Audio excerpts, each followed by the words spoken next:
Pecah telur Sesko gelap, usai Fernandes gagal penalti, berujung MU dipecundangi Brentford. Brentford meraih kemenangan mutlak, ketika menjamu Manchester United dalam lanjutan Premier League yang digelar Sabtu, tanggal 27 September tahun 2025. Dalam laga tersebut, The Bees menang dengan skor 3-1 di atas The Red Devils. Kemenangan itu terasa cepat, usai Brentford membuka skor lebih dulu ketika laga memasuki menit ke-8. Jordan Henderson melepaskan umpan panjang yang berhasil dijangkau Igor Thiago untuk memperdaya kiper MU, Altay Bayindir. Kemudian Brentford berhasil menggandakan keunggulan pada menit ke-20, Thiago lagi-lagi menjadi mimpi buruk MU setelah ia berhasil menyambar bola muntah hasil sepakan Dango Ouattara yang ditepis Bayindir. MU sempat memperkecil ketinggalan pada menit ke-26, setelah Benjamin Sesko pecah telur dengan mencetak gol ke gawang Brentford, meski Koingin Kelleher sempat menggagalkan dua usaha Sesko, tapi tidak dengan yang ketiga kalinya. MU sempat mendapat peluang emas untuk menyamakan skor pada menit ke-76, setelah Bryan Mbeumo dijatuhkan Nathan Collins di kotak terlarang. Tapi sayang, eksekusi penalti Bruno Fernandes berhasil digagalkan Kelleher. Setelah kegagalan penalti sang kapten, MU harus kebobolan gol ketiga pada masa injury time. Matthias Jensen berhasil menguasai umpan Yehor Yarmoliu, dan memaksa Bayindir memungut bola untuk ketiga kalinya dari gawangnya. Kemenangan ini, membawa Brentford naik ke posisi 11 klasemen sementara dengan 7 angka dari 6 laga. Sedangkan MU, berada di peringkat 13 dengan koleksi poin yang sama, tapi MU kalah selisih gol.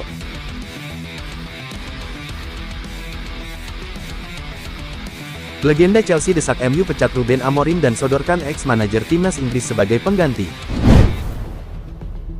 Manchester United kembali jadi sorotan besar usai menelan kekalahan 1-3 dari Brentford pada pekan ke-6 Premier League 2025/26, Sabtu tanggal 27 September tahun 2025, malam WIB.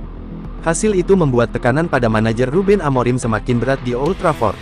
Brentford tampil dominan di depan publik Stadion GTEC Community. Igor Thiago mencetak brace di babak pertama, sebelum Benjamin Sesko sempat memberi harapan dengan gol perdananya untuk United di Premier League. Situasi itu memperburuk catatan Amorim. Sejak menangani Manchester United, pelatih asal Portugal itu hanya mampu mengoleksi 34 poin dari 33 laga liga, tanpa pernah mencatat 2 kemenangan beruntun. Kondisi ini memunculkan keraguan besar terhadap masa depannya di klub. Legenda Chelsea, Jo Cole, termasuk sosok yang lantang memberikan kritik. Ia menilai MU membutuhkan perubahan segera dan dengan berat hati meminta klub memecat Ruben Amorim. Lebih jauh, Cole bahkan menyebut Gareth Southgate sebagai pengganti. Jo Cole menegaskan keraguannya terhadap kemampuan Ruben Amorim dalam membalikkan situasi Manchester United. Menurutnya, sang manajer terlihat tidak tenang di pinggir lapangan, sesuatu yang dinilai memengaruhi para pemain. "Tidak, saya rasa tidak. Dia punya waktu yang cukup lama untuk mewujudkan apa yang diinginkannya," ucap Cole kepada TNT Sports. Cole juga menyoroti fakta bahwa Amorim gagal membawa United meraih kemenangan beruntun di Premier League. Fakta bahwa dia belum memenangkan pertandingan liga berturut-turut merupakan kekhawatiran besar. "Menurut saya, mereka membutuhkan arah yang berbeda," tegasnya. Dalam pandangan Jo Cole, MU membutuhkan sosok manajer yang mampu membangun budaya tim dengan stabil. Ia pun menyebut Gareth Southgate, mantan pelatih timnas Inggris sebagai nama yang cocok mengisi posisi tersebut. "Saya pikir Gareth Southgate adalah orang yang tepat untuk pekerjaan itu dalam hal membangun budaya dan memahami para pemain. Mereka memilih Amorim dan tampaknya itu tidak berhasil," ujar Cole. Southgate memang sempat dikaitkan dengan kursi manajer Manchester United tahun lalu, sebelum klub menunjuk Amorim. Selama 8 tahun membesut The Trillions, Southgate berhasil membawa Inggris ke 2 final besar meski gagal mempersembahkan trofi. Meski kritik kian deras, Ruben Amorim tetap menegaskan bahwa dirinya tidak terbebani oleh isu pemecatan. Seusai laga kontra Brentford, ia menekankan komitmennya untuk memberikan yang terbaik selama dipercaya menangani Manchester United. "Saya tidak pernah khawatir tentang pekerjaan saya. Saya bukan tipe orang seperti itu. Itu bukan keputusanku. Aku akan melakukan yang terbaik setiap menitku di sini," kata Amorim kepada Match of the Day di BBC.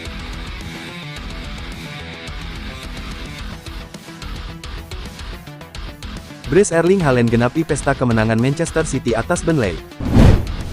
Manchester City melanjutkan torehan positif setelah sempat terpuruk di awal dengan mengalahkan Burnley lewat kemenangan telak di Etihad. Manchester City melalui 3 pertandingan Liga Primer 2025/26 tanpa terkalahkan setelah mencatat kemenangan telak atas Burnley di Stadion Etihad, Sabtu tanggal 27 September tahun 2025, malam WIB. Gol bunuh diri Maxime Estif pada menit ke-12 mengawali pesta Man City dalam laga kandangnya, meski Jadon Anthony sempat menyamakan kedudukan pada menit ke-38. Matheus Nunes selanjutnya kembali membawa Man City unggul di menit ke-61 setelah menuntaskan umpan Erling Haaland. Steve menjadi biang keterpurukan Burnley ketika dia mencetak gol bunuh diri keduanya pada menit ke-65. Haaland mencetak brace menjelang pertandingan berakhir untuk melengkapi kemenangan Man City. Kemenangan dengan skor besar ini membawa Man City ke peringkat 4 klasemen sementara setelah mengumpulkan 10 poin. Sedangkan Burnley melorot ke posisi 17 karena baru mempunyai 4 poin.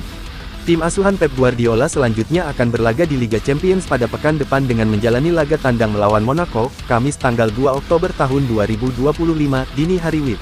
Sementara Burnley bertamu ke markas Aston Villa, Minggu tanggal 5 Oktober tahun 2025, malam WIB, di Stadion Villa Park.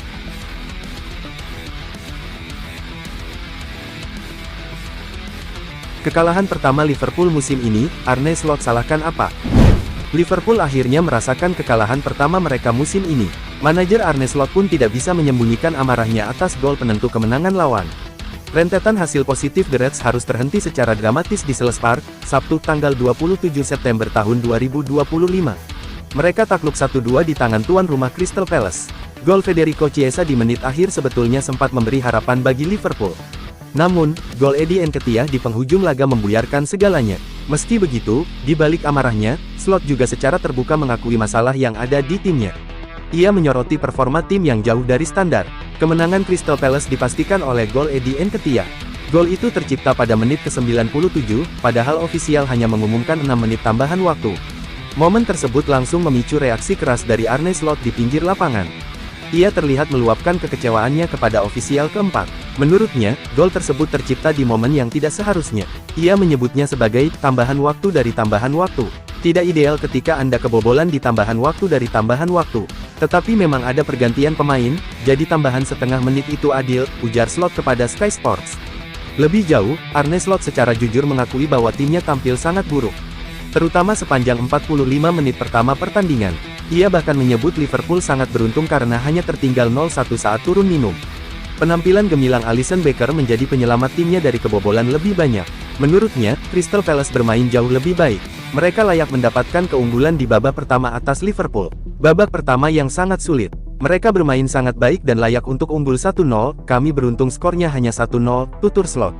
Tak hanya soal performa, Slot juga menyoroti satu titik lemah yang krusial.